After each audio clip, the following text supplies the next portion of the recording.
Have a good day, everybody. So, I want to talk about the comment on my YouTube. I got a lot of comment on my YouTube previous day and last week. It's about mentoring. Someone asked me, "Do you have open the concept or mentoring for to do the transition?" So, saya nggak buka jasa konsultasi, saya udah pernah bilang sebelumnya, saya juga nggak buka jasa mentoring. But if you want to know the step by step, saya bisa jelasin. Kalau kalian nonton VT saya dari pertama itu, kalian paham. Karena VT saya udah bahas. But saya persingkat lagi di sini.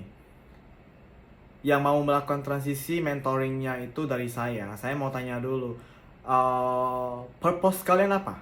The first common things you want to know is about the purpose. The purpose you want to do transition is for what? And then two is your mental. Mental kamu cukup nggak untuk menahan banyak cemooh atau banyak komentar negatif dari orang sekitar dan keluarga kamu? Dan kamu siap nggak lihat orang tua kamu dihujat? And then yang ketiga itu, if kamu udah pasti tentang kedua ini, find a right doctor, cari dokter yang benar atau psikiatris. Keempat, lakukan tes lab.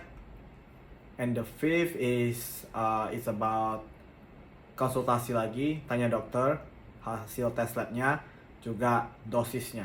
Karena because everybody it has different dosage. So like me, kalau saya kan kena di dosisnya itu 0,9 mili dan 3 minggu sekali. So it's cannot up, also cannot low. It's cannot, nggak bisa lebih tinggi juga nggak bisa lebih rendah dari itu, harus 0,9. Because saya pernah bilang ya sebelumnya ya, kalau misalnya lebih tinggi ya mungkin efeknya kemarin saya kena di sendi saya sakit. And then next part ada yang komen lagi tanya saya, habis injek ini badannya bengkak. Saya pernah dengar beberapa dari teman-teman saya juga, bukan teman ya, itu relatif aja. Katanya mereka habis injek itu bengkak ini itu. Actually kalian harus konsultasi ke dokter. Itu bengkaknya kenapa? Atau obatnya nggak cocok? Atau testosteronnya nggak cocok? That's why I say consult with doctor is a must. It's important things.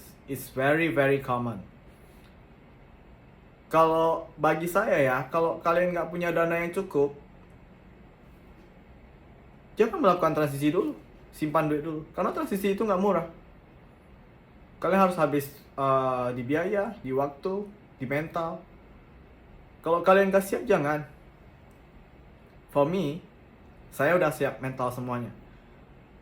Because saya preparing ini, it's about preparing. I already told before, it's about preparing. Saya prepare ini, saya mikirin ini udah dari tahun 2018 ke 2019. Saya pernah bilang saya nggak mau.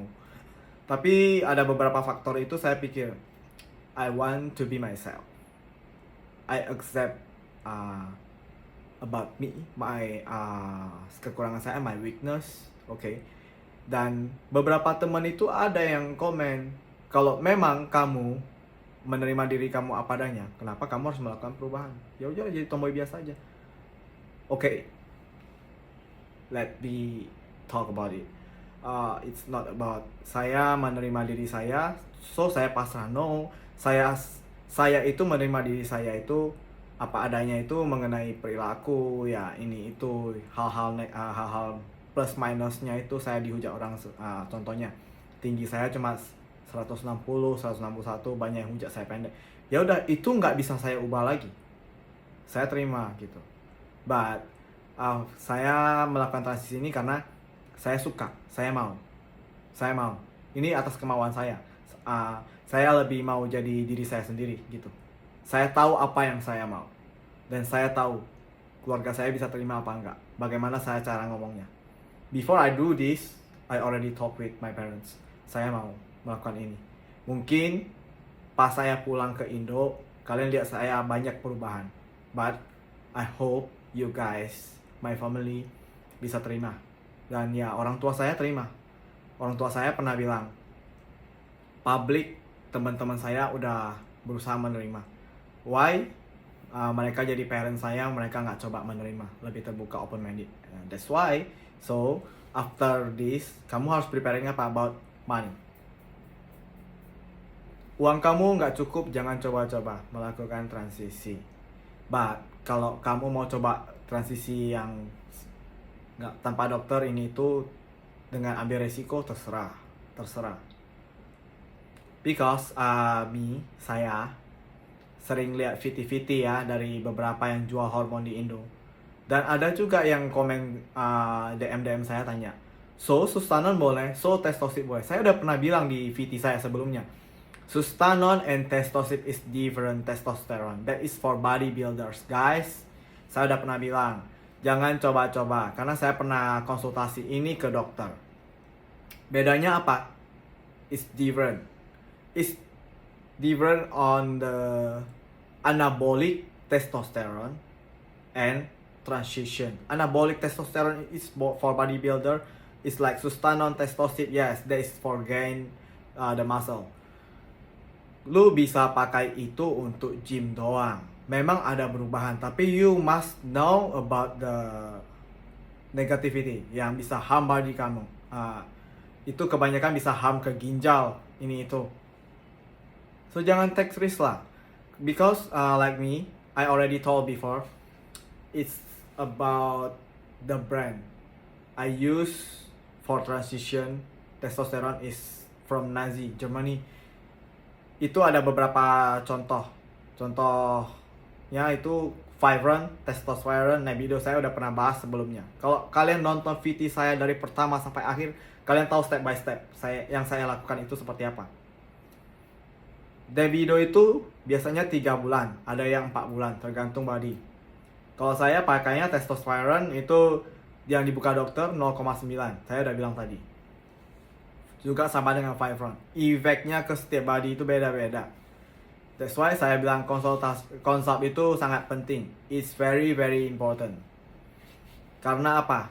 Karena kalau dia fail, kemungkinan kamu nggak boleh melakukan transition lagi. It's like me, 2 months ago, I do the test.